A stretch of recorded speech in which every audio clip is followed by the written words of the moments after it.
So what are the realistic savings opportunities in commercial buildings? What opportunities typically emerge from credible audits? So some of the opportunities will be in HVAC optimization, which is adjusting operational schedules, tightening controls, fixing sensors, possibly resetting chilled water and supply temperatures, improving the airside balancing of flow in the building. It can also involve a system redesign when end-of-life replacement is required.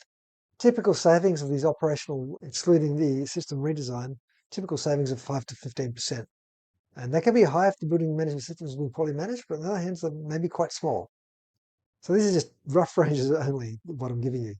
Lighting upgrading controls. So you can go LED and different types of LEDs, so you need to be careful about the specification of the LED, and LEDs keep getting more and more efficient, which is fantastic. So you've got LEDs, plus daylight, plus occupancy sensors. So typical savings could be 5 to 10% at the whole building level, or even higher if the lighting is really old and inefficient. Plug load management is another one. So you've got server room optimization, PC power management, which is something that can deliver quite good savings. Kitchen, back of house equipment. Savings might be 2 to 8%.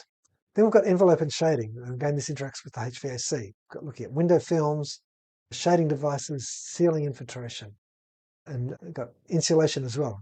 Typical savings could be 3% to 7%. Again, these are just ballpark numbers I'm presenting you here. Vertical transport options. So modernizing drives and controls can help. Savings are small, maybe 1 to 3%, but often they can be high visibility for tenants, particularly if the lift service is seen to be much better after the upgrade. Controls and commissioning.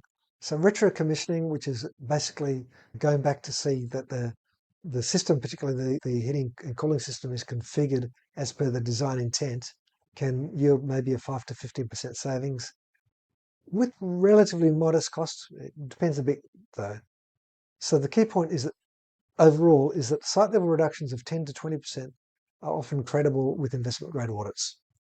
Higher figures may require deeper retrofits and capital planning, but should also be considered by an investment grade energy auditor.